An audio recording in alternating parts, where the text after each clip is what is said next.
আমার এটা রাগ, আমি 2018 সালের আগ পর্যন্ত আমি আওয়ামী লীগ করতাম। 2018 সালের নির্বাচনে আমি ঢাকা থেকে পাবনাতে গেছি ভোট দিবে, আর যায়া দেখি সকাল 8টার সময় সমস্ত ভোট হয়ে গেছে। 75 পরে যদি আওয়ামী লীগ আর ফিরে না আসতো, তাহলে আমরা আজকে মালয়েশিয়া সিঙ্গাপুরের মতো উন্নত থাকতাম। আমি মনে করি আজ 1 বছর আমাদের দেশ স্বাধীন আছে, আমরা এখন আওয়ামী লীগের প্রশ্নে একদম স্ট্রং থাকবো। যে দল ক্ষমতায় যাক আমাদের সমস্যা নাই, জামাত ইসলাম যাক, চরমোনাই যাক, হেফাজত যাক, এনসিপি যাক, আওয়ামী লীগ যাওয়া যাবে না। কারণ আওয়ামী লীগ হচ্ছে ইন্ডিয়ার এজেন্ট, রর এজেন্ট। আওয়ামী লীগ কোনো রাজনৈতিক দল না। শেখ মুজিবুর রহমানের বাবা কলিকাতা কোর্টের পেশ কাটছিল, তার বেতন কত ছিল? তার ছেলে ইন্টারমিডিয়েট পাস কীভাবে 1954 সালে এখানে এত বড় একটা বাড়ি করে? এই টাকা সে কোথায় থেকে পাইল? এটা দুর্নীতির টাকা। এই কারণে এটা ভেঙে শেষ করে দরকার। আওয়ামী লীগের নিশ্চিহ্ন করে দেওয়া দরকার বাংলাদেশে। আওয়ামী লীগ যদি বাংলাদেশের সামনে থাকে, তাহলে এই দেশ উন্নত হবে না। আমার 32 নম্বর আসার একটাই উদ্দেশ্য, আমি ফেসবুকে একটা পোস্ট দেখছি, ঢাকা কলেজের পোলাপান ভেকুটেকু নিয়ে 32 নম্বর ভাঙতে আসছে। আমি মনে করি 32 নম্বর ভাঙিয়ে ফেলাই নেওয়া উচিত। কারণ 32 নম্বর রাখলে এই প্রতিদিন এখানে আমাদের শত শত পুলিশ দিয়ে যে পাহারা দেওয়া লাগতেছে, এই পুলিশের বেতন তো আমার ট্যাক্সের টাকা থেকে হয়। তাই এই ফেসিজমের আতরগড় তো আমার ট্যাক্সের টাকা দিয়ে পাহারা দেওয়ার কোনো দরকার নাই। এটা উচিত সরকারিভাবে ভেঙে দেওয়া। আমি সেটা ভাঙতেই আসছি, কিন্তু এখানকার পরিস্থিতি দেখতেছি ভাঙার তো যদি সবাই ভাঙে, তাহলে আমি তাদের সাথে ভাঙবো। আমি মনে করি আওয়ামী লীগ যারা করে তারা মানসিক রোগী, তাদের সরকারিভাবে চিকিৎসা করেনি দরকার।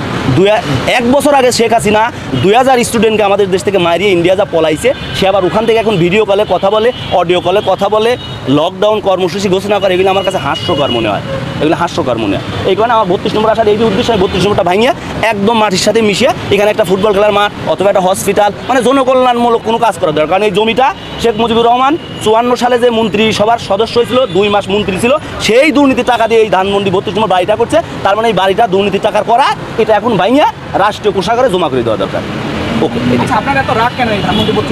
আমার এটা রাগ, আমি 2018 সালের আগ পর্যন্ত আমি আওয়ামী লীগ করতাম। 2018 সালের নির্বাচনে আমি ঢাকা থেকে পাবনাতে গেছি ভোট দিবে, আর যায়া দেখি সকাল 8টার সময় সমস্ত ভোট হয়ে গেছে। আমার ভোটটাও হয়ে গেছে। আমিও আমার বন্ধুকে জিজ্ঞাসা করলাম, তা আমার ভোটটাও দিয়ে দিলি কেন? এত সময় কিটা দিয়ে দে। আমার বাবাকে আমি ফোন করে নিষেধ করলাম, আব্বা কেন্দ্রে আসার দরকার নাই, সমস্ত ভোট হয়ে গেছে। আমি ওই দিন মনে মনে ওয়াদা করছিলাম আমি 5 বছর পরে একটা ভোট দেবো, সেই অধিকারটাও আমার আওয়ামী লীগ কাড়িয়ে নিয়েছে। তার মানে আওয়ামী লীগ কোনো রাজনৈতিক দল না। আমি তারপর থেকে ইতিহাস নিয়ে, দেশ নিয়ে সামান্য একটু লেখাপড়া করে দেখছি, আওয়ামী লীগ আসলে কোনো রাজনৈতিক দল না। এটা একটা সন্ত্রাসী সংগঠন, এটা চাঁদাবাজি সংগঠন। শেখ মুজিবুর রহমানের বাবা, আমরা তো মানে আমাদের যে ইতিহাসে পড়াইছে, আমি যখন আমার মেয়ের কাছে, আমার মেয়ে ক্লাস 9-এ পড়ে, আমি যখন আমার মেয়ের কাছে প্রকৃত ইতিহাসটা বলি, আমার মেয়ে বলে বাবা বইতে তো অন্যরকম আছে। আসলে আমাদের ব্রেনটাকে যাচাই করছে এই 54 বছরে ভুল ইতিহাস শিখা, আমরা সঠিক ইতিহাসটা জানি না। শেখ মুজিবুর রহমানের বাবা কলিকাতা কোর্টের পেশ কাটছিল, তার বেতন কত ছিল? তার ছেলে ইন্টারমিডিয়েট পাস কীভাবে 1954 সালে এখানে এত বড় একটা বাড়ি করে? এই টাকা সে কোথায় থেকে পাইল? এটা দুর্নীতির টাকা। এই কারণে এটা ভেঙে শেষ করে দরকার। আওয়ামী লীগের নিশ্চিহ্ন করে দেওয়া দরকার বাংলাদেশে। আওয়ামী লীগ যদি বাংলাদেশের সামনে থাকে, তাহলে এই দেশ উন্নত হবে না। আজ 54 বছর স্বাধীনতায় আমরা কেন উন্নত করতে পারিনি? আওয়ামী লীগের সাথে আমরা সঠিকভাবে হ্যান্ডেলিং করতে পারিনি। 75 পরে যদি আওয়ামী লীগ আর ফিরে না আসতো, তাহলে আমরা আজকে মালয়েশিয়া সিঙ্গাপুরের মতো উন্নত থাকতাম। আমি মনে করি আজ 1 বছর আমাদের দেশ স্বাধীন আছে, আমরা এখন আওয়ামী লীগের প্রশ্নে একদম স্ট্রং থাকবো। যে দল ক্ষমতায় যাক আমাদের সমস্যা নাই, জামাত ইসলাম যাক, চরমোনাই যাক, হেফাজত যাক, এনসিপি যাক, আওয়ামী লীগ যাওয়া যাবে না। কারণ আওয়ামী লীগ হচ্ছে ইন্ডিয়ার এজেন্ট, রর এজেন্ট। আওয়ামী লীগ কোনো রাজনৈতিক দল না। আওয়ামী লীগ একটা বহির্বিশ্বের শক্তি, যারা আমাদের দেশে বারবার রক্তপাত করতেছে, বারবার ফেসিজম কায়েম করতেছে।